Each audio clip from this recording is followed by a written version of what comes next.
Project 3 Tie and Dye Notes and Summary from Grade 7 Subject Vocational Education Book Kaushal Bodh. Introduction. Tie and dye is a fabric decoration technique in which some parts of the cloth are tied, folded, stitched, or bound before putting it in dye. The tied part resists the color, so beautiful patterns are formed on the fabric. This project teaches students how to make colorful designs on clothes using different tie and dye methods. India has a rich textile tradition. Tie and dye is connected especially with Bandhani and Lahariya, which are popular in Rajasthan and Gujarat. In Tamil Nadu, a similar tie and dye cloth called Madurai Sungudi is also well known. Another resist dye method is batik, where wax or paste is used to stop color from reaching some parts of the cloth. Tie and dye is special because it is done by hand. Since no two people tie the fabric in exactly the same way, every piece becomes unique. Next, what will I be able to do?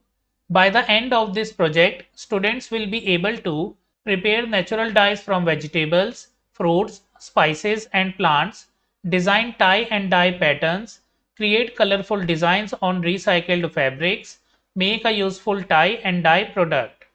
What will I need? The project needs the following materials and tools. First, fabric. Strong natural fabrics are best because they can handle tying and dyeing properly. Good fabrics are cotton, silk, wool, linen. Light colored old clothes or discarded fabric pieces can be used. The fabric should be washed well first so that no starch or dirt remains. Second, material for tying: white or light colored thread, rubber bands, clips, seeds, grains, pulses, peppercorns, or small stones. These help in creating different resist points and pattern sizes. Light thread is used so that its own color does not bleed into the fabric. Third, material for dyeing and fixing. Natural dye materials may include beetroot, turmeric, coffee or tea, red cabbage, pomegranate, spinach, henna, onion skin, indigo, marigold, blue hibiscus. Fixers are also needed so the color stays on the cloth. Common fixers are salt, vinegar. Fourth, tools: measuring cup and spoon, containers, burner or stove, stirrers, iron, mug, plates, scissors, tongs. Bowl, glass. The textbook also mentions nakli, naklo, a metal ring-like tool used by artisans to pick and fit the cloth while tying. How do I keep myself and others safe? Students should follow these safety rules: wear gloves, apron, mask and goggles, work in a well ventilated place, use scissors carefully and never point them at anyone, spread plastic sheets to protect the work surface, dispose leftover dye carefully. While using the internet, take help from the teacher and do not share personal information. What do I need to know before I start? Before starting, students should observe Bandhani designs carefully and identify repeated patterns. This helps them understand how tie and dye works. Some other tie and dye techniques. Besides Bandhani, two more techniques are introduced. First, Lahariya. The fabric is folded and tied to create wave-like lines. The word Lahar means wave. Second, Shibori. This is a Japanese tie and dye technique. The fabric is stitched, folded, squeezed, or pressed before dyeing. Traditionally, indigo is often used. Activity 1: Visit to a shop. Students visit a fabric or clothing shop and observe different types of fabrics, garments made with tie and dye, popular colors and patterns, prices of tie and dye products, which items are most liked by customers. They should ask questions like: is tie and dye available? Which type is available? Bandhani, Lahariya, Shibori, etc. Which garment sells most? Which fabrics and colors are most popular? This activity helps students understand the market value and practical use of tie and dye products. Activity 2: A visit to a tie and dye workshop. Students should visit a workshop or interact with an artisan, boutique owner, or hobby expert. They observe the full process and ask questions about how the cloth is tied, how same size patterns are made, what tools and materials are used, which fabrics absorb color best, how color is fixed, what dye temperature is needed, how long fabric stays in dye, whether many colors can be used in one cloth. The textbook also gives a simple tie and dye flow chart. First, select fabric. Second, wash fabric. Third, select plant for dye. Fourth, tie fabric. Fifth, prepare dye and add fixer. 6. Dye tied fabric. 7. Dry fabric. 8. Untie fabric and see design. Activity 3. Exploring the art of tie and dye. Step 1. Prepare the sample fabrics. Students first practice on 5 handkerchief sized cloth pieces of about 6 by 6 inches. These may be cut from old shirts, kurtas, saris or bed sheets. Each piece should be cut to size, washed, dried, ironed. White or light colored fabric is best so the design can be seen clearly. Step 2. Tying the fabric. Different tying methods create different patterns. Bandhani technique. Draw dots or circles. Place a seed where a dot is wanted. Pinch the cloth around it. Tie tightly with thread. Traditional Bandhani pattern names include Ekdali, single dot, Trikunti, group of 3, Chaubandi, Chaubasi, group of 4, Satbandi, group of 7.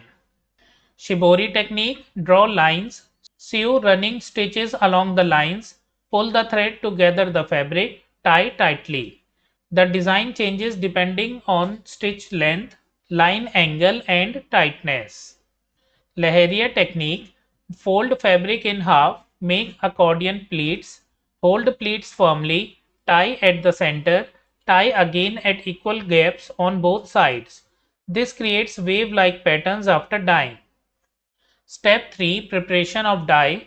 Natural dyes are environment friendly. Students choose plant material according to the desired color. Examples given in the book are turmeric or marigold for yellow, beetroot for pink red, spinach for green, blue hibiscus or blue pea flower for blue, tea or coffee for brown, pomegranate for red stones. Beetroot dye, chop or crush 2 medium beetroots, boil in 1 liter water for about 1 hour, strain the liquid, add 1 to 2 tablespoons of salts as fixers. Turmeric dye, take 2 tablespoons turmeric powder, mix it with cold water, add it to 1 liter warm water, simmer for about 1 hour, add salt, baking powder or vinegar as fixer. The book also mentions passive heating using solar heat, cold water dyes available in the market. Step 4. Dye, dry and untie. The tied cloth is dyed by following these steps. First, dip tie fabric in plain water. 2. Dip it in warm dye for 20 to 30 minutes. 3. Remove carefully using gloves. 4. Wash once in plain water. 5. Dry it in a clean place for a day. 6. Untie and iron it next day. Common challenges and solutions. Some common problems are thread opens during dyeing, tie tightly and handle carefully, dye spills, keep enough working space and hold hot containers with cloth or gloves, fabric gets cut while untying, do not use scissors, use hands or a needle carefully. Step 5. Documenting a swatch file. Students prepare a swatch file for each sample. It should include fabric sample, type of fabric, tying technique, fabric and dye used, challenges faced, step-by-step method. Activity 4. Making the final product. Step 1. Selection of a product. After practice, students make one useful final product such as dupatta, scarf, pillow cover, dress material. Old bed sheets or old clothes can be reused for this. The book also gives sample sizes for products like dupatta, scarf and pillow cover. Step 2. Finalize the design, color and tying technique.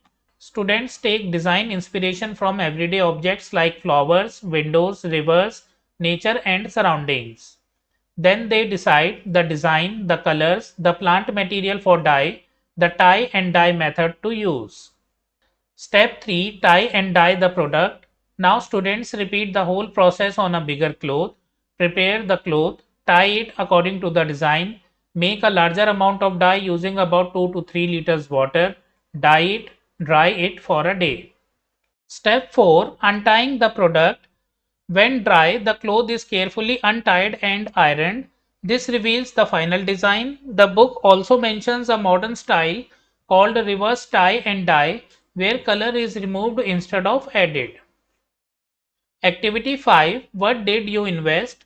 Students calculate the cost of materials used in the final product. If recycled cloth is used, its cost may be zero. This helps them understand budgeting and product costing. What did I learn from others? Students learn from shopkeepers, artisans, online videos, family members, friends, community members. They may learn about traditional clothing, natural dyes, stitching methods, or family stories linked to clothes. What did I do and how long did it take? Students should record how much time each activity took. This develops planning and time management skills.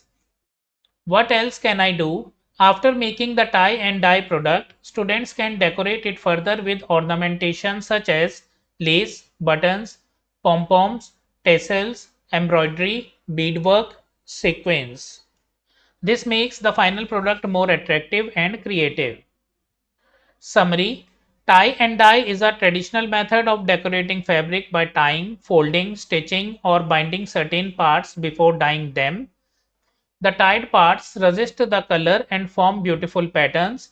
In this project, students learn about Indian tie and dye traditions like bandhani and lahariya, and also about shibori. They practice on small fabric samples, prepare natural dyes from plants such as beetroot and turmeric, learn safe working habits, and finally create a useful product such as a scarf or pillow cover.